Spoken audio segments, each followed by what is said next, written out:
Hey guys, it's me, Samantha, and welcome to part 2 of my Asagao Academy Let's Play! So, where we left off last was we were just about to meet this cutie! So, let's go ahead and see who she is.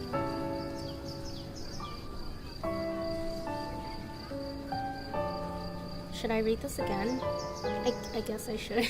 As I approached the building, a red-headed girl lingering nearby caught my attention. I looked away, then looked back. She was staring at me. She walked over. Oh my god. Oh, you must be my roommate!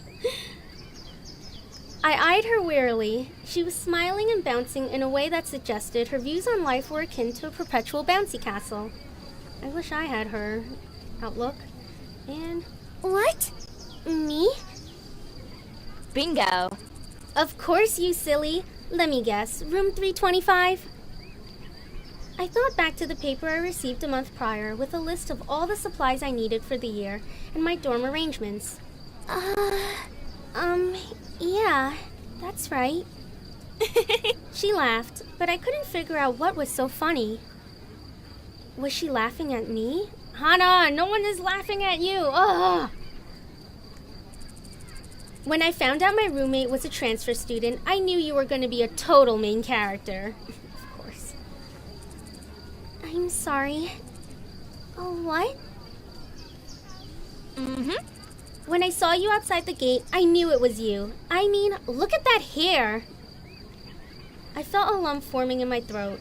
What was she talking about? Oh no. She had to be making fun of me. I hadn't spent more than 5 minutes on campus, and I was already being mocked. My hands began to tremble. Oh. Is there something wrong with my hair? Her face slackened from its amused smile to a more worried expression. Then she began to laugh again. Oh, no. It's great, I'm sorry. We're getting off on the wrong foot, aren't we? Oh, gosh. I'm Mai Sasaki. You must be Hana. I bowed my head. Hello. It's nice to meet you, Mai.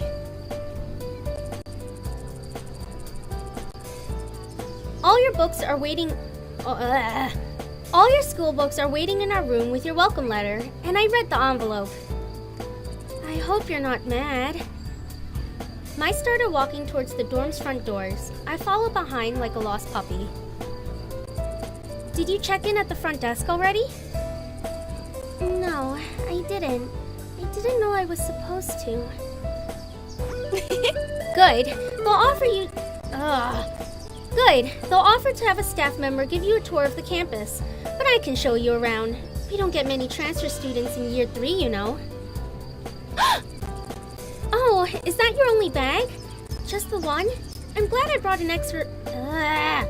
I can read, guys, I promise. I'm glad I brought an extra bag of stuff to decorate our room with. I started already. I hope you don't mind. But I did wait to string the lights. I thought we could do that together, you know?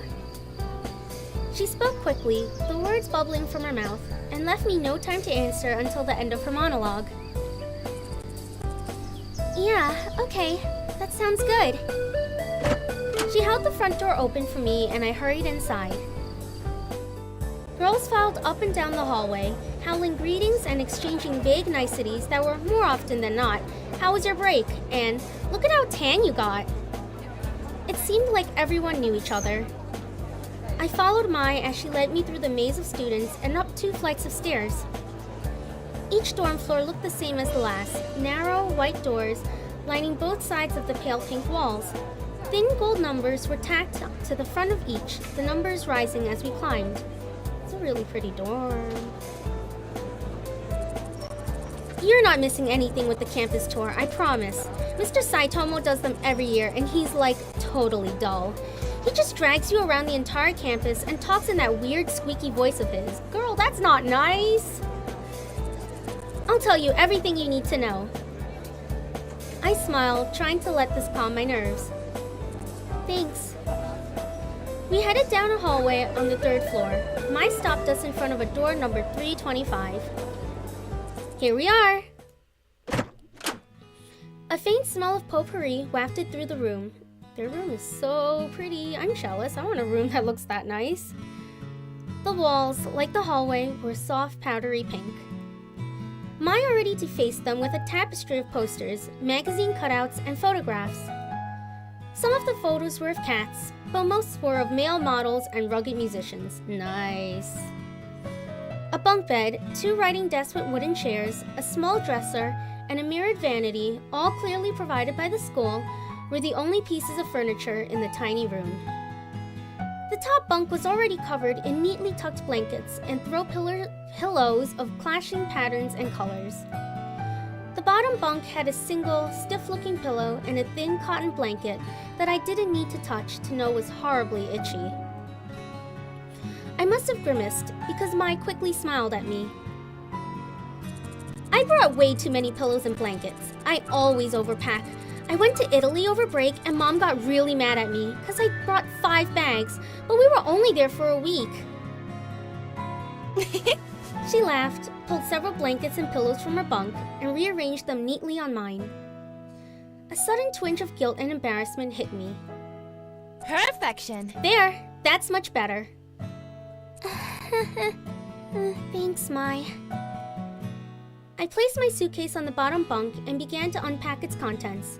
Several changes of clothing, pens and pencils, empty notebooks, a few photographs of my father, a dilapidated stuffed rabbit, an old portable radio, and a small black box. Mai opened the curtains and the sunlight poured in.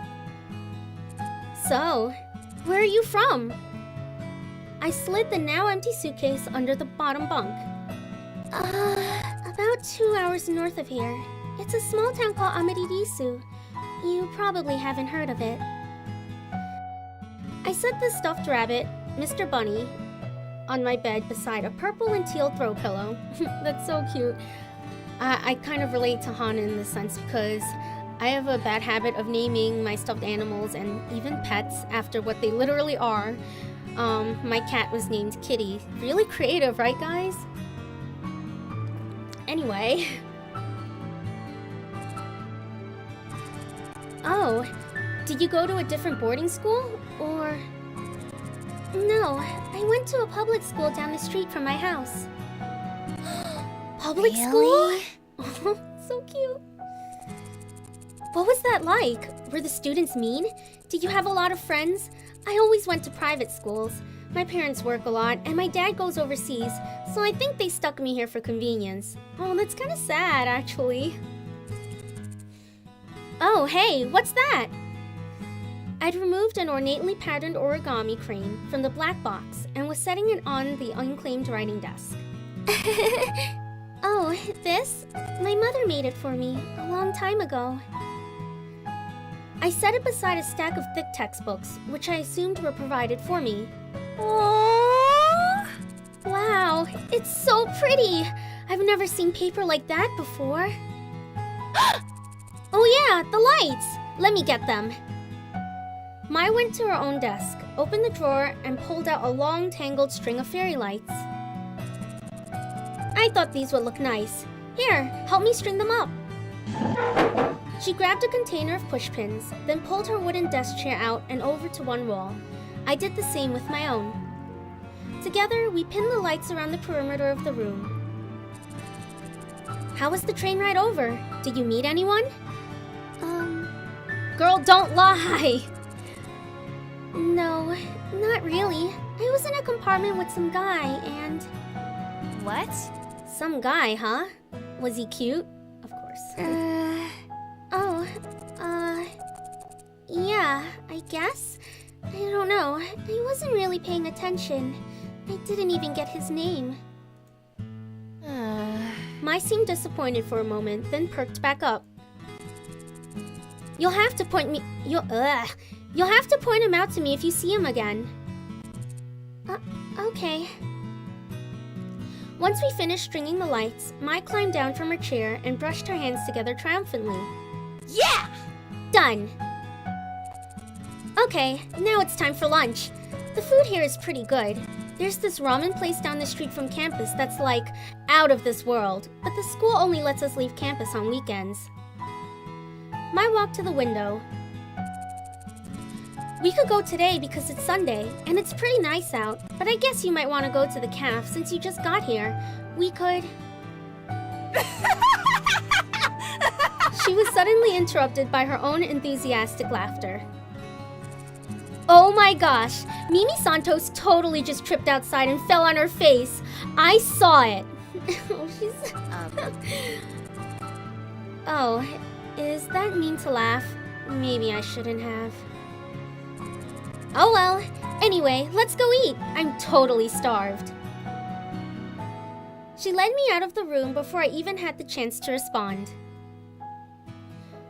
The cafeteria was buzzing with students excited for the new year.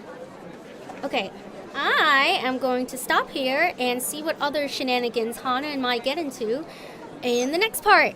So, once again, you guys can still vote in the poll since we are clearly not near the Flower Festival yet. So yeah, I'll catch you guys in the next part. Bye!